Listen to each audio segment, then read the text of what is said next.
जय हिंद साथियों, आप सबका स्वागत है हमारे सक्सेस वे यूट्यूब चैनल पर। आपका यूपी पुलिस कांस्टेबल का एग्जाम 17 और 18 फरवरी में 4 शिफ्ट में होगा, आपको पता ही होगा। अब 4 शिफ्ट में होना है तो आपका नॉर्मलाइजेशन भी एग्जाम में होगा। नॉर्मलाइजेशन कुछ नहीं होता, सिर्फ चारों शिफ्ट के एग्जाम को एवरेज करने के लिए और चारों शिफ्ट का जो एवरेज स्कोर होता है उसको इक्विवेलेंट करने के लिए किया जाने वाला प्रोसेस ही नॉर्मलाइजेशन कहलाता है, उसको नॉर्मलाइजेशन कहते हैं। अब आज हम आपके सामने आए हैं, बहुत से बच्चों का डाउट है कि मॉक टेस्ट कैसे लगाएं, कौन से लगाएं। मॉक टेस्ट में स्कोर कम आ रहा है, मॉक टेस्ट में स्कोर नहीं बढ़ रहा, और जीएस में मैथ्स में स्कोर बहुत कम आ रहा है। किसी का हिंदी में डाउट है, किसी का जीएस में डाउट है, किसी का मैथ्स में डाउट है। उन सब के ऊपर आज मैं आपको थोड़ा गाइड करने के लिए आया हूँ। सबसे पहले बात करते हैं मॉक टेस्ट कौन से लगाने चाहिए। आपको पता होगा आपका यूपी पुलिस कांस्टेबल का जो एग्जाम है वो ऑफलाइन मोड में होना है।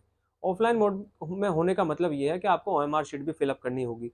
ओएमआर शीट फिलअप करनी होगी तो इसका सबसे पहला नेगेटिव पॉइंट आता है ऑनलाइन मॉक टेस्ट का, कि आपको ऑनलाइन मॉक टेस्ट में ओएमआर शीट फिलअप का ऑप्शन नहीं आता। तो वहाँ आपका टाइम मैनेजमेंट गड़बड़ होगा। आप ऑनलाइन लगाएंगे तो कुछ और टाइम होगा, ऑफलाइन लगाओगे तो कुछ और टाइम होगा। इसलिए आप ज़्यादा से ज़्यादा जो मॉक टेस्ट प्रेफर करोगे वो ऑफलाइन टेस्ट लगाओगे। ऑफलाइन टेस्ट आपको एक पब्लिशर के नहीं लगाने हैं, कम से कम 2 या 3 पब्लिशर के आपको ऑफलाइन मॉक टेस्ट लगाने हैं। ऑफलाइन मॉक टेस्ट वो लगाने हैं जो ओएमआर शीट बेस्ड टेस्ट होते हैं। ओएमआर फिलअप करना भी आपको आना चाहिए, नहीं तो 5-10 मिनट बच्चे उसी में दे देते हैं, ओएमआर फिलअप नहीं आता उन्हें करना। उसकी भी आपको अच्छी तरह प्रैक्टिस हो जाएगी। जब आप 10-20-15 मॉक टेस्ट लगा लोगे तो आपको ओएमआर शीट भरना भी आ जाएगा। ऑनलाइन मॉक टेस्ट में एक नेगेटिव पॉइंट ये होता है कि ऑनलाइन मॉक टेस्ट में जब हम रीजनिंग या मैथ सॉल्व करते हैं तो उनके क्वेश्चन हम स्क्रीन पे देखते हैं और फिर हम ऑन पेपर उसको उतारते हैं।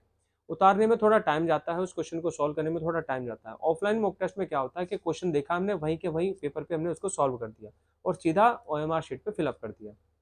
दूसरी चीज आती है आपके मॉक टेस्ट कैसे और कितना उसको कैसे लगाएं। मॉक टेस्ट लगाने के बाद में आपको, मॉक टेस्ट तो आपने लगा लिया, मॉक टेस्ट आपका हो भी गया, उसके बाद में उसका फायदा क्या है और नुकसान क्या है।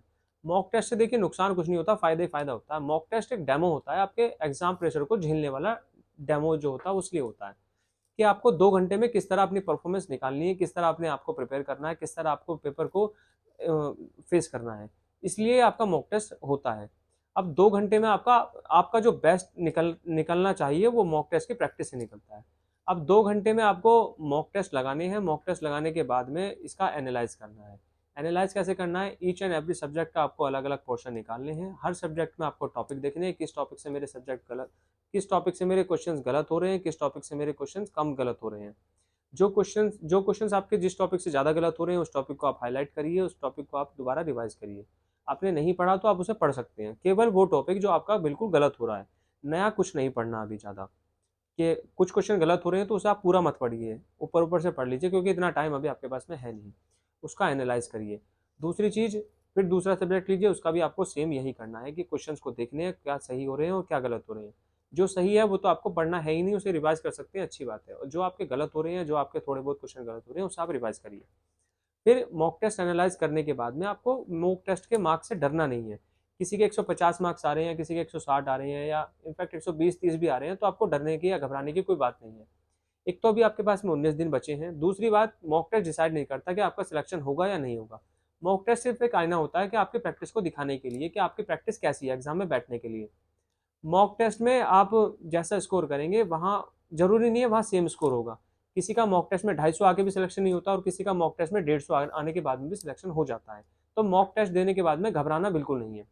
एग्जाम का सबसे पॉजिटिव चीज ये होती है कि आप एग्जाम से डरो मत। एग्जाम को एकदम पॉजिटिव माइंड के साथ में एग्जाम दो। ये होता है एग्जाम को क्वालिफाई करने का पहला रूल जो होता है। आप एग्जाम से डरो मत बस। तो मॉक टेस्ट में आपको घबराना बिल्कुल नहीं है, कितने भी मार्क्स आपके आए बस उसको आप एक प्रैक्टिस के तौर पे लेना है। जो भी आप कितने क्वेश्चन आपके गलत होंगे उतना ही आपका, देखिए वो जितने टॉपिक आपका गलत होंगे उतनी आपके टॉपिक मजबूत हो जाएंगे, वो अगली बार आपके पॉजिटिव हो जाएंगे नंबर। बस उसे ये है कि रिवीजन आपको अच्छी तरह करना होगा उन टॉपिक्स का। ऐसा नहीं कि आपके गलत हो रहे हैं और फिर भी आप उन्हें ना पढ़ें।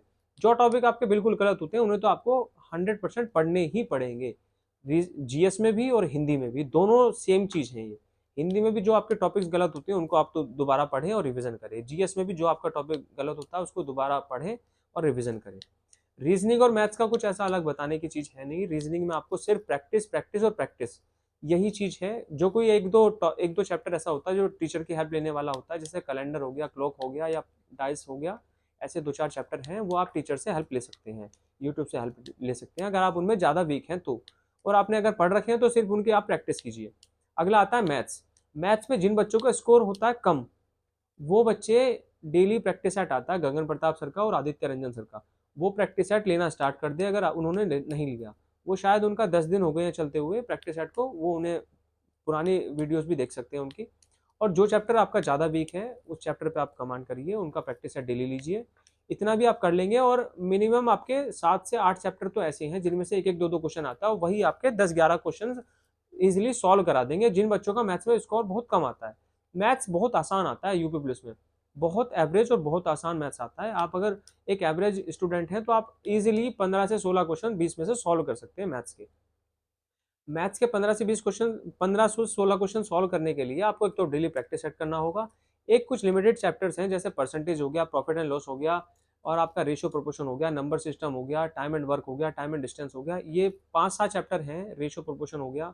इनके आप कम से कम कोई भी बुक उठा के 40-50 क्वेश्चन अगर ईच एंड एवरी सब्जेक्ट के, ईच एंड एवरी टॉपिक के आप लगा लोगे, हर टॉपिक के 40-50 क्वेश्चन लगाने आपको, ज्यादा नहीं करना कुछ भी, तब भी आपके 15 से 16 क्वेश्चन इजीली हो जाएंगे एग्जाम में। इतना उसका लेवल इतना लो आता है मैथ्स का, और 20 क्वेश्चन आते हैं सिर्फ। इतना करने के बाद में आपका मैथ्स हो गया। ये हो गया आपका पूरा मॉक टेस्ट एनालाइज, कि मॉक टेस्ट आपको देना कैसे है, कितना देना है और कैसे उसका एनालाइज करना है। अब आती है अगली चीज जीएस की, कि जीएस में मार्क्स बहुत कम आ रहे हैं।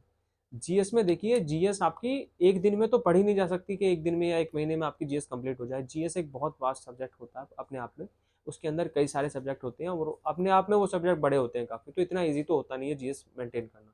फिर भी जीएस ऐसा है कि आप जो भी आपके पास में शॉर्ट नोट बने हुए हों, जो भी आपके पास में बुक हो, आप उस बुक को पढ़िए। अब नया पढ़ने की जरूरत नहीं है, सिर्फ रिवाइज करिए। अगर आपने अब तक कुछ नहीं पढ़ा तो आप, एक बुक आती है अरिहंत की, जो गाइड आती है, ये अरिहंत की गाइड आती है। इसमें शॉर्ट में दिया होता है सब कुछ, history, geography, polity, economics, strategy के एज वेल एज यूपीजी के, इसमें सारे बहुत शॉर्ट में दिए हुए हैं। आप अगर एक सब्जेक्ट को उठाओगे तो 2 घंटे में आप पूरा पढ़ लोगे, इतना इसमें कम दिया होता है। लेकिन इसमें बस वही दिया होता है जो इंपॉर्टेंट है, और ये इंपॉर्टेंट टॉपिक वे हैं जो 50% एग्जाम में आते हैं डायरेक्ट, वो टॉपिक इसमें दिए हुए हैं। अगर आप इतना भी कर लेते हो तो 20 के आसपास आप जीएस में क्वेश्चन बना ले जाओगे। इसके अलावा आपको करंट अफेयर अलग से पढ़नी होगी, 5-6 महीने के आप लास्ट करंट अफेयर पढ़ सकते हैं।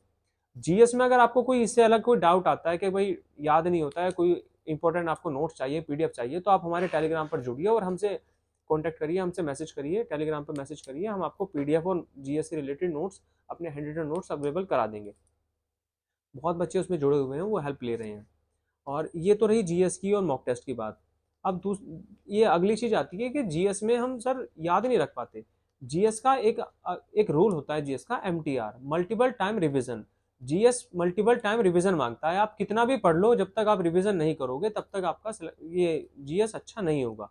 जीएस में एक रिवीजन ही ऐसी चीज होती है जो आपका जीएस को अच्छा बूस्ट करता है। रिवीजन जितना करोगे उतना ही अच्छा आपका स्कोर होगा जीएस में। तो जीएस हो गया, हिंदी हो गया। हिंदी में मैं आपको बता दूं, हिंदी में या तो आप प्रैक्टिस लगाइए जिनका सिलेबस कंप्लीट हो गया।